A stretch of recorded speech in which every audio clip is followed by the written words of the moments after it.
कैसे हैं आप सभी का वेलकम है इस क्लास में। ठीक है, जैसा कि मैंने पहले ही लिख लिया है, आज लेसन 3 है, आपके 10th क्लास का लेसन चैप्टर 3 है, टू स्टोरीज ऑफ फ्लाइंग। आपका थर्ड लेसन का नाम है टू स्टोरीज ऑफ फ्लाइंग। इसके अंदर दो पार्ट्स है, वो दोनों पार्ट्स क्या है? पहले पार्ट्स का नाम है his first flight and the name of the second part is black aeroplane.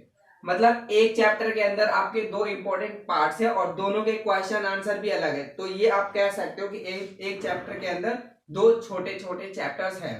अब एक बारी करना तो पॉसिबल है नहीं तो ये जो लेक्चर है वो पौना घंटे से 1 घंटे में कन्वर्ट हो जाएगा। So we are not going to do so. हम ये सारी चीजें नहीं करने जा रहे हैं। हम सबसे पहले एक कवर करेंगे पहला, बट स्टिल इंट्रोडक्शन तो मैं पूरा दे ही दूंगा। ठीक है, आप इस चीज के अंदर देख रहे होंगे जो आपका हिज फर्स्ट फ्लाइट चैप्टर का जो ऑथर है, इनके ऑथर का नाम है लियाम ऑफ फ्लेहर्थ और ब्लैक एरोप्लेन चैप्टर का नाम है फ्रेडरिक फॉर्सिथ। दोनों चैप्टर्स के अलग अलग राइटर हैं। लियाम ऑफ फ्लेहर्थी के जो बारे में मैं बात करूं तो ये एक आयरिश राइटर है, यानी कि एक आयरिश नॉवेलिस्ट है। ठीक है, शॉर्ट स्टोरीज भी लिखा करते थे। और अगर मैं इनकी मैं बात करूं, ये फ्रेडरिक फॉर्सिथ जो कि ऑथर है ब्लैक एरोप्लेन की, ये एक इंग्लिश राइटर है, नॉवेलिस्ट है, स्पाई भी है। What is the meaning of spy?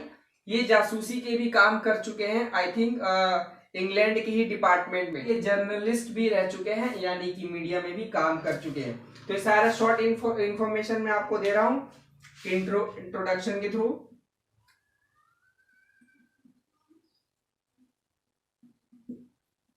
ठीक है, ब्लैक एरोप्लेन जो दूसरा पार्ट है हम बाद में करेंगे, पहले ये वाला पार्ट क्लियर करेंगे।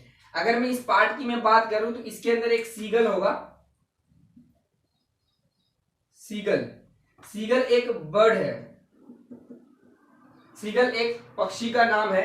ठीक है, ये सीगल यंग सीगल होता है, मीन्स एक बच्चा होता है, छोटा सा बच्चा। ठीक है, और एक चीज ध्यान रखना है, ये आपका मेल बर्ड है, यानी महिला नहीं है, ये पुरुष प्रजाति है, यह एक मेल बर्ड है। ठीक है, सो होता क्या है इस केस में, हिज फर्स्ट फ्लाइट, इस चैप्टर में एक सीगल है, वह उड़ नहीं पाते हैं, उसके एक सिस्टर और 2 ब्रदर्स होते हैं। ठीक है ना, इस सीगल के 2 ब्रदर्स और एक सिस्टर होते हैं। ठीक है, एक ब्रदर 2 सिस्टर ऑलरेडी सीख चुके होते हैं और वो अपनी स्किल्स को और इंप्रूव कर रहे होते हैं थ्रू देयर पेरेंट्स, अपने पेरेंट्स के द्वारा।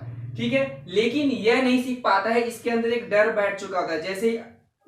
जैसे ही अपने विंग्स को फड़फड़ाएगा या उड़ने की कोशिश करेगा तो वो नहीं डर पाता है, उसको ऐसा लगता है मैं उड़ नहीं पाऊंगा, या एक डर या एक झिझक होती है जो। लेकिन हालांकि इनके पेरेंट्स काफी एफर्ट्स लगाते हैं, बट स्टिल काफी टाइम लग जाता है इसको सीखने में। ठीक है, एक ऐसा कंडीशन, एक ऐसा सिचुएशन आएगा जब जाकर ये सीख पाएगा। वही स्टोरी में आपको मैं वो सारी चीजें बताने वाला हूँ। फिलहाल के लिए एक यंग सीगल है जो उड़ नहीं पा रहा है। ठीक है, इसके आगे की जो समरी हो मैं बताऊंगा आपको, जो स्क्रीन पर आएगी। और एक चीज और, इसको ध्यान से अंडरस्टैंड करना है। ठीक है, अटेंटिव वे में आपको अंडरस्टैंड करेंगे, सो दैट कि आपको एक बारी में आप अच्छे से समझ जाएं। ठीक है, समरी को कोई भी पूछे आप वहीं पर चुटकियों में आप खड़े होकर तुरंत किसी को भी आप सुना सकते हो, चाहे कोचिंग में या किसी भी टीचर को या स्कूल टीचर को या पेरेंट्स को, किसी को भी। सो स्टार्ट करते हैं, and the summary is on the screen. आपके समरी में लिखा हुआ है सबसे पहले कि this is the story of a young seagull. यह एक स्टोरी है जो यंग सीगल का है। ठीक है, सीगल एक बर्ड होती है, इनका कलर नॉर्मली व्हाइट कलर का होता है और थोड़ा सा हरा या ब्लू कलर का कुछ और भी इनके पिक में आप देख पा रहे होंगे। Who was afraid of flying, जिसे उड़ने में प्रॉब्लम हो रही होती है या डर जाता है वो। ठीक है, ये एक मेल बर्ड है, ध्यान रखना है। He had no confidence, उसमें कॉन्फिडेंस नहीं होता है। His 2 brothers and his sister, उसके दोनों भाई और sister had already flown away, पहले ही उड़ चुके होते हैं। When he tried to move forward to attempted to flap his wings, he become afraid, जैसे ही वो ट्राई करता है उड़ने के लिए, थोड़ा सा आगे मूव भी करता है, कोशिश भी करता है, तो अपने विंग्स को, उसके विंग्स जो है अच्छे से मतलब फड़फड़ाते हैं, बट वो उड़ नहीं पाता है। एक उसके अंदर डर उल्टा बैठ जाता है। ठीक है, यानी पूरी एफर्ट्स नहीं लगाता है, रियलिटी में पूरी एफर्ट्स नहीं लगाने की वजह से लगता है थोड़े से विंग्स उसके फड़फड़ाएंगे, नहीं उड़ पा रहा हूं। भाई पूरी एफर्ट्स कोई लगाएगा जब भी तो काम होगा, तो ये यहाँ पर प्रॉब्लम है। All family members tried to encourage him to fly but no result. सारे उनके फैमिली मेंबर्स कोशिश करते हैं, इनकरेज करते हैं, उसमें साहस भरते हैं, हाँ तुम उड़ जाओगे, बहुत सारी एक्टिविटीज करते हैं, लेकिन वो नहीं उड़ पाता है। वो एक्टिविटीज में भी आपको बताने वाला हूं। अगले स्लाइड पर है, after sometimes his father and mother had come around calling to him shrilly, upbraiding him, threatening to let him starve on his ledge unless he flew away. कुछ टाइम बाद उसके फादर मदर आते हैं, ठीक है, कुछ वर्ड्स और कुछ कीवर्ड्स वोकैबुलरीज आए हैं, उस पर ध्यान देते हैं। श्रीली का मतलब होता है आपका तेज आवाज में बोलना या तीखी आवाज में बोलना। अपब्रेडिंग का मतलब होता है आप साथ ही साथ नोट पेन या कॉपी लेकर बैठ सकते हैं, नोटबुक लेकर बैठ सकते हैं और ये सारी चीजें नोट डाउन भी कर सकते हैं। खास बात यह है कि आप देख रहे होंगे लेक्चर के दौरान कि आपको समरी भी देखने को मिल जाता है। मैं आपको थीम भी बता देता हूँ, इंट्रोडक्शन भी बोर्ड पे बताता हूँ, ठीक है। देयर इज एवरीथिंग, हर चीज यहाँ पर आपको फैसिलिटीज प्रोवाइड करने की 100% कोशिश की जा रही है। इसमें आपका श्रीली का मतलब तीखी आवाज, अपब्रेडिंग का मतलब होता है आपका स्कोल्डिंग यानी डांटना, ठीक है, और थ्रेटनिंग का मतलब आपको पता ही है धमकाना। तो उसके मदर फादर आते हैं, वो उसे डराते हैं, फिर तेज आवाज में भी उसको बोलते हैं, ठीक है, उसे धमकाते भी है, डराते भी हैं कि अगर तुम नहीं उड़ोगे तो तुम्हें खाना नहीं मिलेगा। स्टार्व का मतलब भूखा छोड़ देना, यानी भूखे रह जाओगे। लेज एक जगह का नाम है जहां पर वह बर्ड रहती है, तुम अपने ही लेज में रह जाओगे अगर तुम उड़ना नहीं सीखते हो तो। But he could not move, लेकिन वह उड़ नहीं पाती है। He had not eaten 24 hours, for 24 hours, वह पिछले 24 घंटे से उसने कुछ भी नहीं खाया है। His brothers and sister were learning the art, diving for fish, उनके जो ब्रदर्स है, भाई है, सीगल के जो भाई है, एक बहन है, वे सारे के सारे सीख रहे हैं और स्किल्स को और इम्प्रूव कर रहे हैं। डाइविंग सीख रहे हैं, फिश कैसे पकड़ना। डाइविंग का मतलब होता है समुद्र में गोता लगाना, ठीक है, फिर ऊपर आ जाना। जैसे कि एक पक्षी है, बर्ड है, सी के अंदर, समुद्र के अंदर, नदी के अंदर गया, फिर फिश को पकड़ के फिर वापसी आ गया। इस तरीके से भी कुछ करने को डाइव बोलते हैं। Taunting by sitting down the opposite cliff, जो उनके पेरेंट्स होते हैं सामने क्लिफ पर बैठकर, क्लिफ का मतलब होता है चट्टान, पक्षी के सामने एक अपोजिट, उसके ठीक फेस के अपोजिट एक क्लिफ होती है चट्टान, वहां पर बैठकर उसे चिढ़ा रहे होते हैं, डांट रहे होते हैं और उसे टाउंटिंग करते हैं। टाउंटिंग का मतलब होता है ताना देना। He felt the heat, had no energy, उसको बहुत गर्मी महसूस होती है, हीट महसूस होती है, जैसा कि सूरज भी ऊपर चढ़ रहा होता है और उसमें एनर्जी नहीं है। अब एनर्जी वैसे भी नहीं होगा, 24 घंटे से ज्यादा हो गया, उसे खाना ही नहीं मिला है। ही प्रिटेंड, फिर वह कुछ करने की कोशिश करते। प्रिटेंड का मतलब कुछ करने की कोशिश करना, बट उसमें रियलिटी नहीं होता है। ही pretend asleep but no one noticed him except his mother, वह सोने की कोशिश करती है, उसे लेकिन कोई भी नहीं देखता, उसके ब्रदर सिस्टर फादर कोई भी नहीं देखते, लेकिन हाँ उसकी मदर देख रही होती है। उसकी मदर देख तो रही होती है, बट आगे देखिए स्टोरी में क्या है। She cried for food but again no respond, वह बार बार रोती है, चिल्लाती है, चीखती है और खाने के लिए रोती है, लेकिन कोई रिस्पॉन्ड नहीं होता है। उसकी मदर देख तो रही होती है बट कोई रिस्पॉन्स नहीं दे रही होती है। ही क्राइड, कुछ उनके आवाज होते हैं, तो जब वो क्राई करती है, सीगल रोती है, तो उसके कुछ इस तरीके से आवाज आते हैं, गा गा गा गाओ कॉला।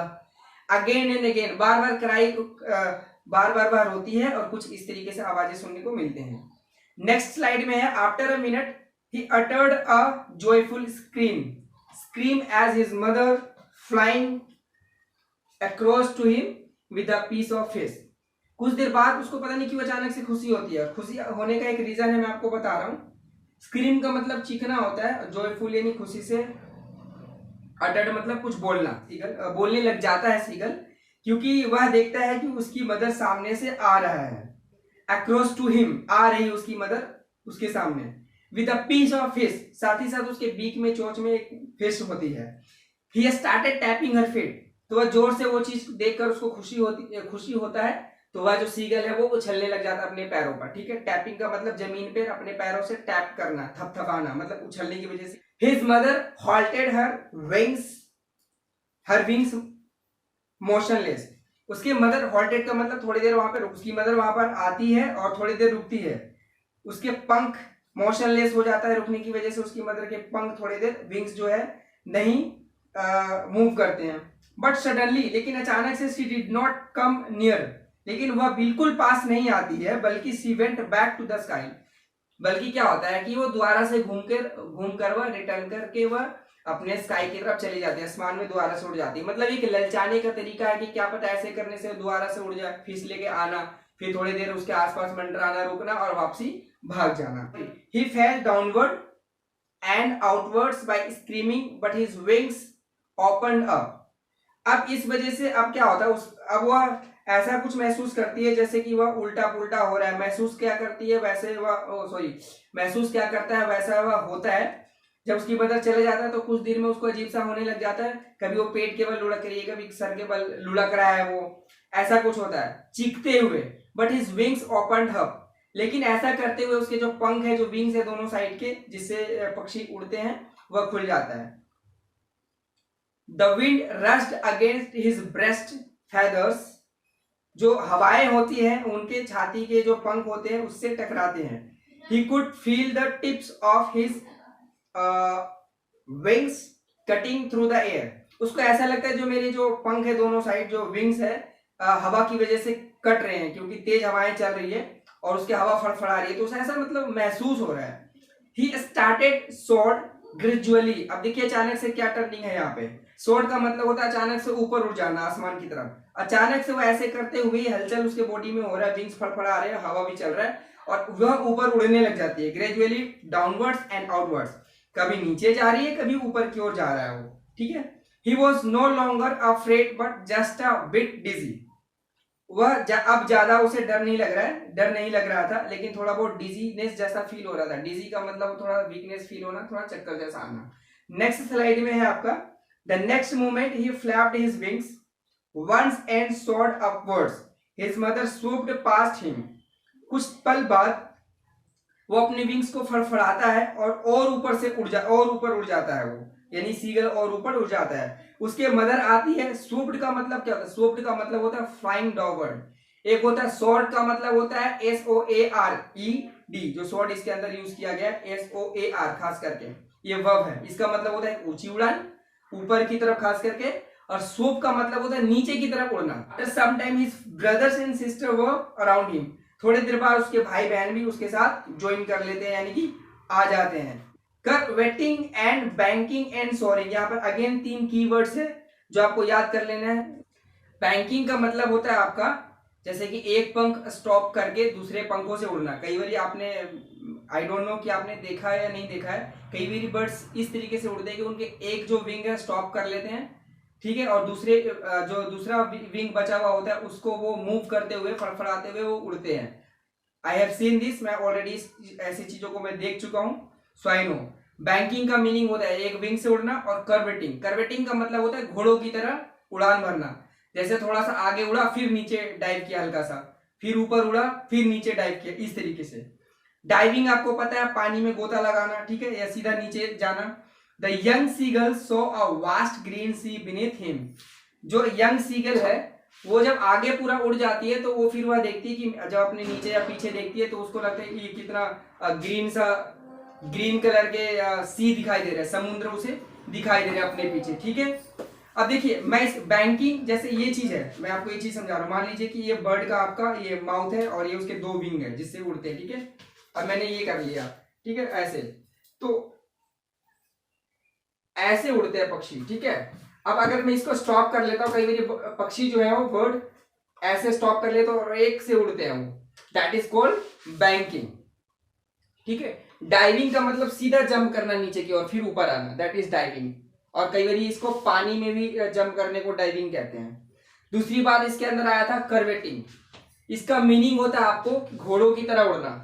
जैसे घोड़े कैसे चलते हैं, एक बार जंप करते हुए यूं, तो ये ऐसे ऐसे चलेंगे, फिर यू करेंगे, फिर ऐसे चलेंगे, फिर यू करेंगे, लाइक दिस इज कॉल्ड कर्वेटिंग। तो आपको प्रैक्टिकली आपको मीनिंग भी समझा दिया, ठीक है। नेक्स्ट स्लाइड में है आपके, ये लास्ट स्लाइड है आपका। After some time he drop legs to stand on the green sea, his legs sank into it. कुछ देर बाद क्या होता है कि वो नीचे आ जाती है। कुछ देर बाद जब वो नीचे आ जाती है तो वो चाहती है कि मैं खड़े रहूं, वहां पर पानी है, सी है, तो उस पर खड़े होना पॉसिबल नहीं है, वीकनेस हो रही है, बट खड़ा होना चाहता है, वो नहीं हो पाता है। His legs sank into it. उसके जो पैर है वो पानी के अंदर चले जाते हैं थोड़ा। He was attempting, वह कोशिश कर रहा है कि वो बाहर आए या फिर वो उड़ता ही रहे बेशक, सो दैट कि पानी में ना फंसे वो। But he was tired and hunger, लेकिन what was the reason behind it? The reason is that कि वह जो पक्षी है सीगल भूखा भी था, साथ ही साथ टायर्ड थका हुआ था। तो रीजन ये था बेसिकली, इस वजह से वह पानी में उसके पैर जा रहे थे, वह उड़ नहीं पा रहा था प्रॉपरली। हिज फीट सैंक, उसके पैर अंदर डूब जाता है, into the sea. Touched her belly, पेट भी टच हो जाते हैं यहाँ तक कि। हिज फैमिली वॉज स्क्रीमिंग, ऐसा लगता है कि वो डूबने वाला था। सडनली उसके परिवार आ जाते हैं, फादर मदर सिस्टर ब्रदर जो भी हैं, और चिल्लाने लग जाते हैं। And praising him with scraps of dogfish. Dogfish एक मछली का नाम है, फिश डॉगफिश। जब वो आते हैं तो उसे स्क्रीमिंग चिल्लाते हुए वो प्रेज करते हैं, यानी प्रेजिंग का मतलब होता है सराहना करना, प्रोत्साहन देना, मतलब किसी भी तरीके से। और प्रोत्साहन का वे उनके पेरेंट्स ने क्या अपनाया है कि वह कुछ अपने बीक में डॉग फिश लेकर आया हुआ है, ताकि मछलियां देखकर वो अचानक से उड़ने लग जाए और खाने के लिए वो प्रेरित हो। अब क्या होता है, then he had made his first flight. तो ये जो प्रेजिंग है यहाँ पर काम आ जाता है, क्योंकि ऑलरेडी वह भूखा होता है, हंगर होता है, टायर्ड भी होता है। तो उसे जैसे ही डॉग फिश दिखाई देता है तो एक मन में एक हैप्पीनेस आता है, और वो अचानक से फिर उड़ने लग जाता है। तो इस तरीके से उसने अपने पहली उड़ान भरी। Then he made a first flight, इस तरीके से उसके पहली उड़ान भरा। ठीक है, ये बेसिकली स्टोरी था इसका। मैं दोबारा से एक बार रिवाइंड करवाता हूँ, ठीक है, जस्ट फॉर 1 मिनट लगेंगे इसमें। एक सीगल होता है, एक मेल बर्ड है, ठीक है, ये बच्चा होता है, इनके 2 ब्रदर्स एक सिस्टर होते हैं, ठीक है। फादर मदर तो होते ही है, जाहिर सी बात है, बिना फादर मदर के कैसे होंगे ब्रदर और सिस्टर। तो ये थे ये इनकी फैमिली है, सब उड़ना जानते हैं। जो ब्रदर सिस्टर्स थे उनको कंप्लीटली तो उड़ना नहीं जानते, बट हाँ उड़ते थे, और उनके पेरेंट्स अपने ब्रदर सिस्टर को उड़ना और सिखा रहे थे। लेकिन ये उड़ नहीं पा रहा था यंग सीगल, इसको एक डर बैठ गया था। जैसे ही उसके पंख फड़फड़ाते हैं तो ऐसा लगता है कि मतलब एक डर बैठ जाता है, और वो पूरी कोशिश ना कर पाने की वजह से सीगल को ऐसा महसूस होता है कि मुझे कुछ रोक रही है, कुछ डर है। तो ये एक डर बैठ जाता है मन में, जिसकी वजह से सीगल नहीं उड़ पाता है। उसके पेरेंट्स बार बार उसे सिखाते, प्रोत्साहन देते, प्रेजिंग देते हैं, ठीक है। कभी फिश के टुकड़े लेकर अपने माउथ में उसके सामने आना, ताकि वो जंप करे, आगे आए और वो फ्लाई करने लगे। बट ये चीजें लास्ट में होता है, और फाइनली जो सीगल की जो पहली उड़ान होती है, फर्स्ट फ्लाइट जिसे बोलते हैं, वह पॉसिबल हो पाता है। ठीक है, सो ये था आपका स्टोरी।